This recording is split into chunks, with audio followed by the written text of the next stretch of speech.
What if I told you that going silent could actually push him further away instead of pulling him closer? For years, we've been told that no contact is the golden rule, the ultimate strategy to make him miss you. But here's the uncomfortable truth. It doesn't work on every man, and it doesn't work in every situation. In fact, if he's emotionally detached or already slipping away, your silence might just confirm to him that you've moved on. That doesn't create regret. It creates closure. For him. Now listen carefully. I'm not saying no contact is useless. But if you're using it as a passive hope, waiting, wondering, checking your phone every hour, then you're not in control. You've handed over your power, and that's exactly what needs to change. The problem isn't the silence. The problem is using silence without strategy, without understanding what makes him emotionally panic. Silence alone doesn't flip that switch. What if there was a smarter way? A way to subtly influence his thoughts, emotions, and perceptions of you, without begging, without chasing, and without sitting in limbo. That's exactly what we're going to break down in this video. Because this isn't about games, it's about psychology, it's about emotional impact, and it's about turning the tables in a way that makes him see your absence as a loss, not a relief. So if you're tired of waiting for a text that never comes, if you're done playing the ignore him and pray game, then stay with me. Because what you're about to learn doesn't just get his attention, it shakes his core. Let's get into it. Everyone tells you to go no contact, just disappear, vanish, let the silence do the work. But here's the thing, no one talks about. What if your silence doesn't even register? What if he's not sitting there missing you, but instead adjusting to life without you faster than you thought? That's the risk no one warns you about. No contact only works if there's emotional weight behind your absence. If he didn't fear losing you when you were present, your silence won't suddenly wake him up. And that's why this approach, forget no contact, is a complete game changer. Because it flips the script. It doesn't wait for him to notice you're gone. It makes sure he feels it. This isn't about chasing. It's not about texting him or showing up in his DMs. It's about becoming unforgettable in a way that shakes him. It's about shifting your energy so powerfully that your presence still echoes in his mind, even when you're not saying a single word. That's the real flex. That's emotional influence. When you stop using silence as a strategy and start using emotional contrast, everything changes. Suddenly you're not the woman who disappeared. You're the woman who transformed. And that transformation unsettles him. He starts to feel it in small creeping moments. The kind that hit at night when he's alone. The kind that make him question if he ever really knew you. And that is when you become unforgettable. The reason this works faster than no contact is because it creates emotional movement, not passivity. You're not just avoiding him, you're creating a gap so wide and intriguing, it pulls him toward you. It's not absence for the sake of pride. It's presence on a higher level, one he doesn't have access to anymore. And that loss, that's where the regret begins. Forget no contact isn't about forgetting him. It's about forgetting the old version of you, the one who waited, hoped, begged. She's gone. And what's left? A woman in her power playing a different game now, one he doesn't know how to win. Stay with me, because once you understand this shift, everything about how you handle him and yourself will change forever. Let's be honest. When your heart is shattered, you'll take advice from anywhere. Friends, TikTok, random coaches on YouTube, telling you to glow up or stay silent. And while it all sounds empowering on the surface, there's one massive flaw in most breakup advice that no one seems to talk about. It's not built for your story. Most of the breakup advice out there is one size fits all. They tell you to cut contact, level up, act like you don't care. But they ignore one thing: you do care. Deeply. You were emotionally invested. And now you're expected to pretend you're not hurting? That doesn't make you stronger. It just makes your healing slower, because you're faking confidence instead of rebuilding it. Here's the truth. Pretending to be over, it doesn't make you over it. And disappearing without direction doesn't automatically make him miss you. What actually works isn't hiding your pain.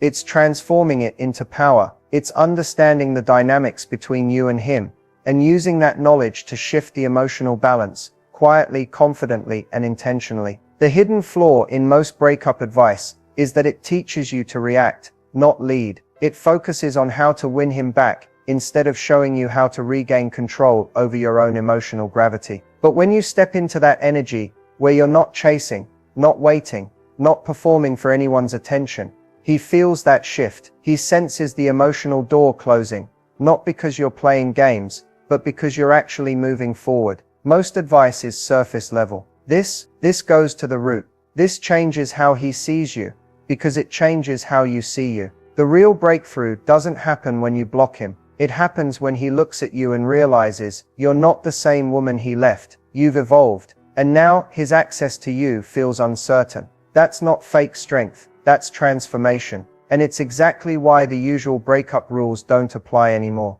So if you're tired of recycled advice and emotional quick fixes, stay with me. Because the deeper we go, the clearer it becomes. This time you're not waiting to be chosen. You're choosing yourself. They say silence is powerful. That if you just go quiet, he'll come crawling back, haunted by your absence. But here's the reality. Silence alone doesn't trigger regret, especially if he thinks you're still quietly waiting on the other end. You want to know what really triggers regret faster than silence. Change. Not fake change. Not posting filtered selfies or pretending to be over it. I'm talking about a shift so real, so undeniable, that it forces him to look at you with new eyes. And suddenly, the version of you he took for granted doesn't exist anymore. Regret doesn't show up because you went quiet. It shows up when you evolve without him. When he realizes he's no longer the source of your attention, your energy, your worth, that's what creates the emotional panic. That's when his mind starts racing, questioning. Did I lose her for good? Who is she now? Why does she feel so far away? Silence is passive. Change is active. It tells a story without words. And the story he sees is this. You're no longer orbiting his world. You've built your own. You're not waiting for his message. You're moving like someone who knows her value. You see, men don't regret losing a woman who disappears. They regret losing the woman who transforms in front of their eyes. When she becomes untouchable, radiant, and emotionally independent. That's when he starts to question his choices. That's when he feels the loss. Not because you vanished, but because you've risen. The best part? You don't have to say a word. It's not about reaching out or dropping hints. It's about becoming the kind of woman who triggers regret by simply being unavailable at the level he left you. He remembers the old version of you, but now she's gone. Replaced by someone he can't reach, can't read, and suddenly wants back. Forget silence. Be the plot twist. Be the upgrade he never saw coming. Because that's what lingers in a man's mind long after the breakup. That moment he realizes he didn't just lose you. He lost the chance to grow with you. Let's keep going. Because this shift, it only gets deeper. If you want him to crave you, not just miss you but obsess over you, you have to stop thinking like someone who's been hurt and start thinking like someone he's afraid to lose. Craving doesn't start with distance. It starts with emotional disruption. Obsession happens when something gets under his skin, when the emotional pattern he expected from you suddenly changes. That's how the human brain works. We get addicted to what's unpredictable, to what we can't fully figure out, and that's exactly where your power lives. When he knew he could reach you anytime, when he felt you'd be there no matter what, you were safe, familiar, predictable. But once you interrupt that rhythm, not by disappearing, but by evolving, his brain scrambles to understand the shift. And in that confusion comes craving. It's not about posting thirst traps or pretending to be too busy. It's about becoming a version of yourself that feels just out of reach, not physically, but emotionally. When he feels the warmth you once gave freely start to retreat, when he sees your energy glowing in a new direction, he doesn't just wonder where you are, he wonders who you're becoming. Obsession is tied to perceived loss and emotional significance.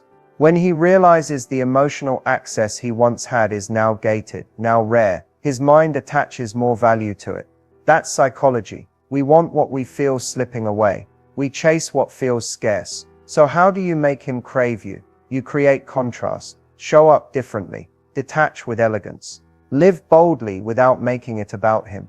The moment he senses you're no longer operating from a place of need, but from self-possession, that's when his mind starts looping on you. That's when your name lingers in his thoughts, in his dreams, in his quiet moments. You don't become unforgettable by being the one who always reaches out. You become unforgettable by being the one he can't decode, the one who made him feel something deep, then pulled away. That's the spark of obsession. Not silence, not games, but emotional elevation. And once you understand this, you'll never chase a man's attention again, because you'll know how to own it from a distance. Let's go deeper. You're about to unlock something powerful. There's a big lie floating around in post-breakup advice, that in order to regain your power, you have to become cold, distant, and detached. That you need to harden your heart, shut down your feelings, and act like he never mattered. But let's be honest, that's not strength. That's self-protection, dressed up as empowerment, and it doesn't heal you. It just hides you. You don't have to go cold to get your power back. In fact, coldness isn't power at all. It's emotional shutdown. Real power is warm, grounded, calm. It's when you're still in touch with your emotions, but you're no longer ruled by them. Regaining your power starts when you stop making him the center of your emotional world. Not by pretending he didn't affect you, but by finally understanding that his approval isn't the source of your worth. You reclaim your power the moment you stop performing for his attention and start living from a place of self-trust. Not pride, not ego, but truth. He doesn't need to see you act cold to know he's lost something valuable. What hits harder is when you're still kind, still graceful, still glowing, but completely unavailable for the old emotional cycle. That quiet shift is magnetic. That's what makes him lean in, not pull away. Because cold creates walls. Power creates curiosity. The moment you stop needing closure, stop waiting for the text, stop stalking his stories, that's when your energy shifts. And he feels it, even if you haven't said a word. Because power is felt, not shown. It's not about being louder. It's about being less reactive, less available to the chaos, more available to yourself. So no, you don't have to freeze your heart to win this. You don't need to play Ice Queen to feel strong. You can be soft and powerful, emotional and elevated. You can still love deeply and love yourself more. And when that clicks, that's when everything changes. Not just how he sees you, but how you see you. Let's keep going. You're not just healing, you're rising. This is where most women unintentionally sabotage their own power right after the breakup, when emotions are raw and every instinct is screaming to do something, anything. And it's in this chaos that the most damaging mistakes happen, not because you're weak, but because you're human and hurting. The first mistake, breaking no contact impulsively just to get a reaction. You send that, "Hey, hope you're okay," text not because you want a conversation, but because you're terrified of being forgotten. And when he doesn't respond the way you hoped, it cuts deeper. What you're really doing is reopening a wound that hasn't even started healing. Another mistake, trying to prove your worth to him. You may start over-explaining, defending your emotions, trying to show him how much you cared or how good you were to him. But the truth is, value doesn't speak, it shows. If he couldn't see your worth when he had you, explaining it now only gives him more emotional power. Then there's oversharing your glow-up, posting stories designed for him to see, carefully curated to make him regret. But if your growth is fueled by the hope that he's watching, it's still about him, and he can feel that. Real growth becomes magnetic when it's not performative, when you're doing it because you're finally choosing you. Another huge trap, listening to advice that doesn't match your situation. Everyone's quick to tell you to block, delete, ignore, but not every breakup is the same. You have to assess your own emotional landscape. Acting out of someone else's script can pull you further from what you need to heal and rise. And finally, waiting. Not dating, not living, not moving forward, just waiting. Waiting for a text, a sign, a shift. Waiting is the most invisible mistake because you can look strong on the outside, but be frozen on the inside. And nothing shifts your energy faster than realizing you don't need to wait to be chosen. Every one of these mistakes comes from the same place, fear. But the moment you stop reacting from fear and start responding from self-worth, everything begins to turn. Let's move forward. You're not here to repeat cycles, you're here to break them. One of the most misunderstood parts of shifting the dynamic with someone who pulled away is what to say, if anything at all. Words are powerful, but when used the wrong way, they can actually undo your progress. Especially when emotions are still raw. The temptation to reach out and express everything you're feeling can be overwhelming. You want clarity, you want closure, you want to be understood. But here's the truth that hurts. The more you try to explain your pain to someone who's emotionally detached, the less impact your words have. To shift the dynamic, you have to stop speaking from the wound and start speaking from your worth. That means choosing your words carefully, or sometimes choosing silence when your old self would have tried to fix, explain, or plead. If he's expecting you to reach out, to chase, to break first, your silence is already saying something loud. But if you do decide to speak, it has to come from a different frequency. Not the version of you who's heartbroken and hoping, but the version who's grounded, reflective, and no longer available in the way he remembers. Never say things like "I just wanted to talk," "I miss you," or "I don't understand what happened." These are emotional habits that keep you stuck in the dynamic of seeking validation. Instead, if you choose to say anything, speak from clarity. A calm message like "I'm taking some time to focus on myself, and it feels right" carries far more impact than an emotionally loaded paragraph. Why? Because it sends a message he's not used to. You're not angry, you're not clinging, and you're not waiting. You're simply no longer playing the same emotional role. The most powerful thing you can communicate is emotional distance without hostility. It disarms him.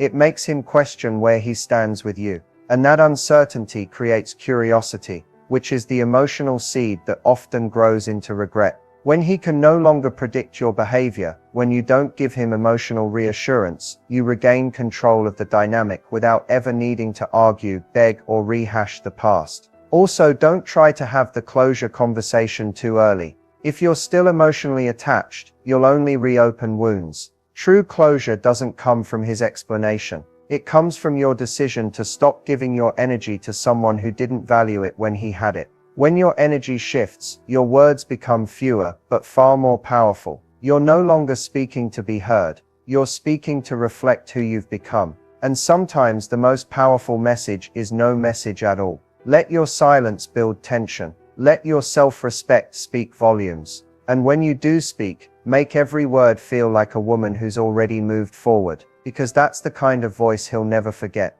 There comes a point when words are no longer enough. You've said everything you could. You've tried explaining your worth, showing your heart, proving your loyalty. But here's the truth. The more you try to convince someone of your value with words, the more they begin to doubt it. That's why at this stage, if you truly want to shift the dynamic and elevate how he sees you, you have to stop talking and start showing. Real value doesn't shout. It doesn't need to prove itself. It's felt. It's sensed. It's seen in how you move, how you carry yourself, how you no longer make decisions based on his attention or absence. And that shift, that's when everything starts to change. You elevate your value when your life becomes about you again. Not about revenge, not about trying to be seen, but about returning to yourself. You don't have to go out of your way to look unbothered. You become unbothered the moment you stop trying to control how he perceives you and start focusing on how you perceive you. Show, through your actions, that you are no longer emotionally available to the version of the relationship that left you drained. You don't respond to breadcrumbs. You don't react to inconsistency. You don't engage in conversations that leave you feeling small. That's not cold, that's self-respect. And it communicates more than 1,000 texts ever could. Post less for attention and more for alignment. Go places you love. Wear what makes you feel like the woman you were before he shook your confidence. Reconnect with friends, with dreams, with the parts of yourself you tucked away to keep him comfortable. Every time you choose yourself over his uncertainty, you raise your value, not just in his eyes, but in your own. The irony is, when he finally notices that shift, he may come back around. But by then, your standards will have changed. The woman he once knew, the one who over-explained, overgave, and overweighted, she's not available anymore. You've outgrown the dynamic. And that elevation isn't loud, but it's undeniable. You don't have to prove you're worthy of being loved. You already are. What you have to prove to yourself is that you're no longer willing to settle for half-hearted connection, delayed commitment, or emotional crumbs, just to feel close to someone who couldn't see your light the first time. When you begin to live like you know your value, people are forced to meet you at that level, or exit your life. Either way, you win. And the most powerful thing about this transformation, you won't need to announce it. He'll feel it before you ever say a word. If you've made it to this point, pause and give yourself credit. Not just for watching a video, but for choosing yourself. Even if it still hurts, even if your heart still wonders what could have been, that choice alone is everything. You've spent so much time trying to make sense of the silence, trying to be enough for someone who couldn't see what was right in front of them, but now you're doing something different. You're not chasing answers, you're reclaiming your power, quietly, completely. This whole journey hasn't been about him, it's been about you finally remembering who you were before the overthinking, before the waiting, before the emotional weight made you feel small. You're not broken, you're just in the process of rebuilding from truth instead of fear. Let's revisit the key shifts that brought you here, so they stay with you long after the video ends. You stopped treating silence like a strategy and started using it as a space for transformation. No more disappearing just to be missed. You started evolving to be undeniable. You learned that pretending to not care doesn't make you powerful. Real power is calm. It's quiet confidence. It's walking away from what hurt you without dragging bitterness behind you. You stopped reacting emotionally and began responding intentionally. Every time you chose not to send that text, not to stalk his profile, not to post just to be seen, you were shifting the energy. That's not weakness. That's leadership. You realized that value isn't something you explain. It's something you embody. You no longer need to tell him you've grown. He'll feel it in your absence. And if he doesn't, that's the point. The goal was never to be noticed. The goal was to be free. You understood that closure doesn't come from conversations. It comes from decisions. And your decision was this: I will no longer lower my value to keep someone close. If you couldn't love me when I was giving everything, you don't get access to me now that I'm giving it to myself. You stopped waiting to be chosen. You chose yourself. And in doing so, you became unforgettable. Not because you fought harder, but because you walked away softer. So whether he comes back or not is no longer the story. The real story is who you're becoming now, how you're no longer trying to get back to who you were, but building something stronger, deeper, more self-owned. A woman in her fullness, in her peace, in her power. And this is just the beginning. Keep walking, keep rising. The version of you that's waiting on the other side of this pain, she's not wondering if he'll regret losing you. She's too busy becoming someone who finally realizes he was never the prize, you were.